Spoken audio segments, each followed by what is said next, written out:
حامدا ومصليا ومسلما أما بعد فأعوذ بالله من الشيطان الرجيم بسم الله الرحمن الرحيم ما أصابك من حسنة فمن الله وما أصابك من سيئة فمن نفسك.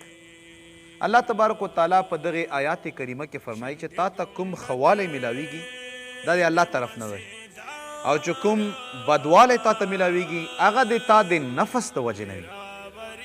انسان له پکار دی چې په هر حال کې د الله نه راضي شي او الله تبارک و تعالی شکرګزار بندگانو کې ځان شمار کړي. کوم مشکلات که په انسان باندې راشي د الله تعالی د طرف نه پکار دی چې هغه په خندا پیشانه باندې قبلوي او چې کله د خوشحالۍ موقع راغله پکار دی چې بنده بیا د الله تبارک و تعالی د نعمتونو شکریا ادا کړي. ورونو عزتمندو، لقمان حکیم صاحب چې دا یو مشهور حکیم شخصیت تیر شوی دی او ډیر یو لوی شخصیت و. پیغمبرانو کې خود د نوم تقریبا جمهور علما قائل نه دي د دې خبرې چې لقمان حکیم صاحب پیغمبر و. لقمان حکیم صاحب په نبوت کې اختلاف دی خو جمهور علما دې طرف ته چې لقمان حکیم صاحب پیغمبر نه و. خو بېشکه چې یو نیک انسان او یو حکیم او یو ډاکټر او یو پویا شخصیت تیر شوی دی چې د هغه ډېر نصیحتونه الله تبارک وتعالی د هغې ډېرو نصیحتونو نه څه نصیحتونه الله تبارک وتعالی په صورت لقمان کې هم ذکر کړي دي. لقمان حکیم صاحب د رنګه ډېر زیات تور و. مسلمانانو کې دا دوه شخصیات د رنګه ډېر زیات تور تیر شوي دي چې یو لقمان حکیم صاحب او یو بلال حبشي صاحب. لقمان حکیم صاحب ته چا وویل چې رنګ د ډېر تور دی. لقمان حکیم صاحب ورته یی چې رنگ م خیر دی چې تور دی خو چې زړه م نه دی تور. لقمان حکیم صاحب په زمانې د یو بادشاه غلام شو او خادم شو. د هغه خدمتونه به یې کړل. تاسو دغې واقعې ته رون وګورو چې لقمان حکیم صاحب موږ ته په دې واقعه کې او په دې هغه کې کوم قسم ارشادات کړي دي.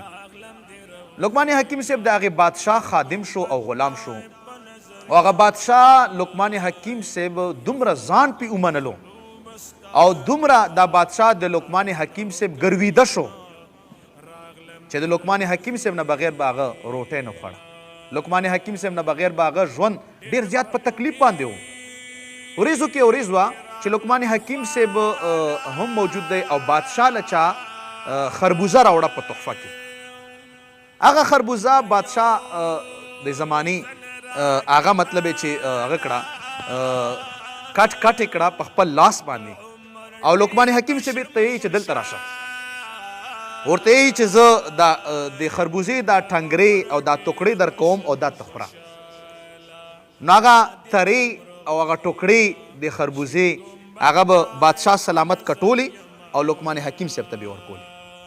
لقمان حکیم صاحب هغه ډېر په مینه باندې خوړې تر دغې پورې چې لقمان حکیم صاحب اویا ټنګرې او اویا هغه ټوکړې د خربوزې هغه ډېرې په شوق باندې وخوړې. اخره کې یوه تره او ټنګړه پاتې شوه. بادشاه ورته یي چې لقمان تا خو دا خوراک داسې کړو چې د ما دې ورته شوق پیدا کړو.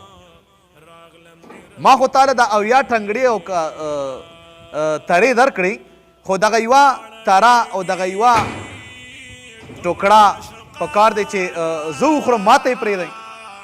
نو هغه ټنګړه او هغه چې لقمان حکیم صاحب بادشاه سلامت ته پرېښوه نو بادشاه سلامت چې هغه ټنګړه او هغه ټوکړه وخوړه نو لږ خوراک یې ترې وکړو ډېره زیاته تروشه وه نو هغه یې بېرته راوګرځوله او راتوی کړه او راواچوله.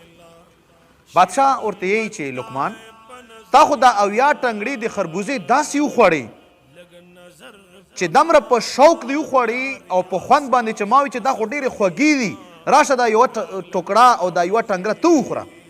حالانکې دا خو ډېرې زیات تروشه خربوزه وه دا خو د خوراک نه وه وګوره ما بېرته راواچوله. نو لقمان حکیم صاحب ورته ډېر بهترین جواب ورکوي. ورته یی چې بادشاه سلامت بېشکه چې دا د خربوزې چې کومې ټوکړې وي دا ډېرې زیاتې تروشې وي او د خوراک نه وي خو چې د کوم لاس نه ماته میلاوېدې کوم لاس نه ماته میلاوېدې دغې لاس نه ماته ډېر خواږه شیونه هم میلاو شوي. نو ما چاسې نه چې په ناشکرۍ کې راشي ځکه ما هغه د تا د لاس د ناغه تروش شی هغه هم په خوږو باندې حساب کړو او داسې ښایسته ما وخوړو.